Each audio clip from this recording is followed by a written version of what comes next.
They actually had their proxies shoot a drone right into my bedroom window.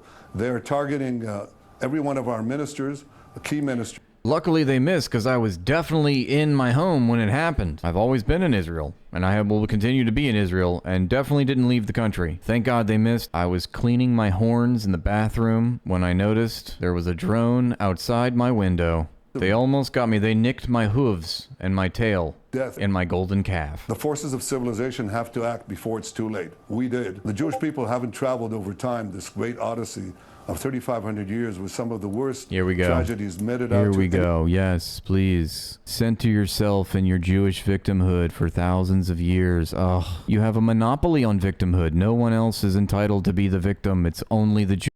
For thousands of years, we could never do this. We didn't start this. Many people during their existence.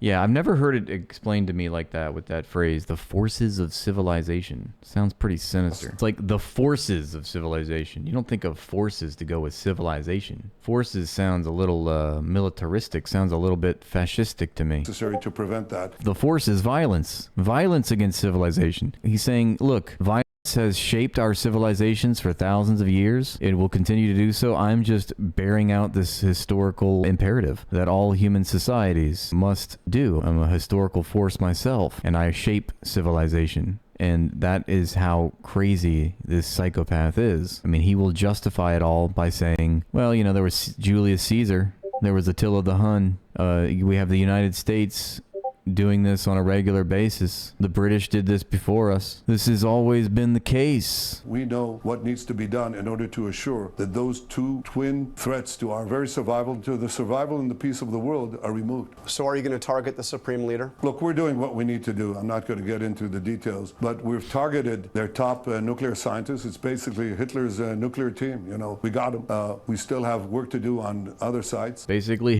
Hitler this, Hitler that, or with a wiffle ball bat. Everything is hit. M. Yisrael Chai. Never again is now. You see these bombs. You saw a single bomb. It's a one-ton bomb, John, dropping on Tel Aviv and other places, causing, killing men, women, and children. They're deliberately targeting our population. We're not doing that. We're targeting their military sites, their nuclear sites.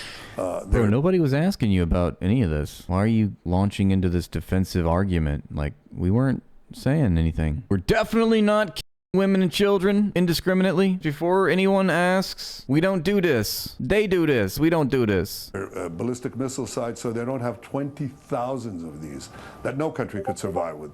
Yeah, they want to continue stringing us along, but you know, there's a limit, because if we don't act now, there won't be a 13th hour. I'm not projecting. Please don't put in the papers that I'm projecting. There will be no 13th hour. Okay, this is what I don't get, Netanyahu, Milikowski. You say that it was 12th hour. Obviously 12th hour. There's nothing that comes after the 12th hour. That's the last straw. Your President Isaac Herzog, said it was an imminent threat, meaning that there is no time to act. The action must happen now. In the same interview, Milikowski, you tell us that you could have waited and waited, and that in fact it would have taken 3 years before this Iranian nuclear threat would come to fruition. So which one is it? Now you tell us there is no 13th hour. Well, apparently there was a 13th and a 14th and a 15th hour, because you said you could have waited and waited and waited. So methinks you're full of What I'm saying is that we're not merely protecting ourselves. Yeah, we're protecting the entire world. We're protecting everybody. We're protecting our Arab neighbors with whom we want to expand the peace, as we did under President Trump's leadership in the Abraham Accords. That will be possible if you... Yeah, the Abraham Accords, another war crime. Great. Iran is defanged. We're also protecting the world. They have ballistic missiles that can now reach deep into Europe and soon could reach the United States. And imagine what... Yeah, I mean, I wonder how many speeches they had to revive from the early 90s about Saddam Hussein. We've got a new boogeyman. Okay, remember everything that we learned about Iraq? All right, Iran now. This regime that caused death to America every time, that bombed your American embassies, that murdered 241 Marines in Beirut. I love the projection. This is what Israel has done to the United States. Israel has U.S. servicemen and women. In Washington, that burns the American flag.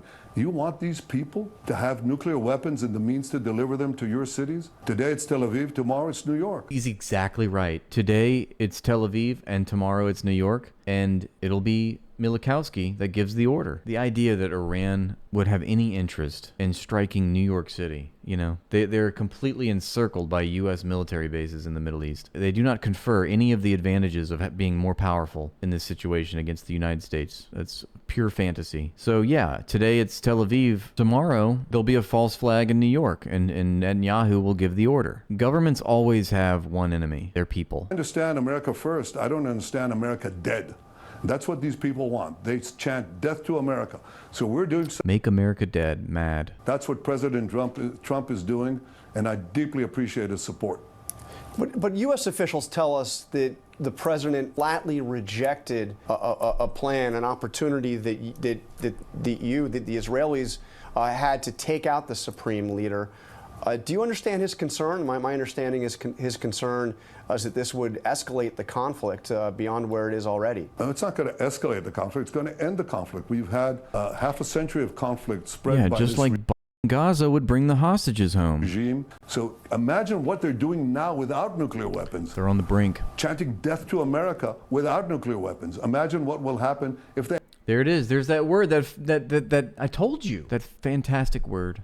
The one word that the Israelis love so much right now. Imagine. Because you have to imagine the threat. There is no real threat. We have to just use our imagination. Israelis, you know, the most milquetoast, non-aggressive or imposing reporter is just barely prying about the concept of Iran being an actual existential threat, clear and present danger. And Milikowski has to respond with, imagine all the people. But you can imagine what it'd be like if they did, right? Look at his face. That's insane. He looks like pure evil. This is the textbook definition of pure evil in the face. How do you look at this face and say, oh yeah, he's a force for good? He's a force for civilization. Anyway, I think that's a very revealing word that they have to employ. And he not only says it, but so does President Herzog. They all use that I word. A tyrannical regime, a radical, fanatic regime. For 40 years, I've been saying, we're preventing the most terrific war imaginable, and we're bringing peace to the Middle East. And I believe that after our action, we're going to be able to bring the Middle East to new heights that nobody even imagined. You know, make... He loves that word. He's just imagine. He's said it rapid fire for the past 3 minutes. He's just on an imaginary tour of the imagination. Make the Middle East great again. Make it truly great. There's also that supercut of Milikowski talking about if we get rid of Saddam Hussein, it will have such positive reverberations in the Middle East. We will bring forth and usher in a new time of peace and prosperity for all. And he's said this time and time again. Every time he has to sell war to the American people, to U.S. officials, he says the same answer. This war is going to bring about long-lasting peace. To expand the peace with the Abraham Accords, expand them beyond our belief and imagination, have trade routes, communication routes, energy routes, have trade, tourism. You just said trade. Did I mention trade? There'll be more trade. Actually, you know what's funny is the thing that you're hemorrhaging right now in Israel is trade. Hundreds, at least 40,000, but we know it's in the hundreds of thousands of businesses that have shuttered in Israel over the past 2 years. And the investment deals that have tanked. I'm thinking of Intel, had a $45 billion investment in the Israeli economy, and all of the settlers that are fleeing. Think about how many... Do you expect that the U.S. Air Force will help you take out that facility in Fordo? This same question was posed to President Herzog by a Fox News reporter earlier today, in which his answer, we covered it on stream, but his answer was, you know, not surprisingly, but rather evasive. And he basically didn't answer the question. But obviously the implication is, yes, we absolutely depend on the United States to help us out. Are you crazy? We can't take on the Iranians by ourselves.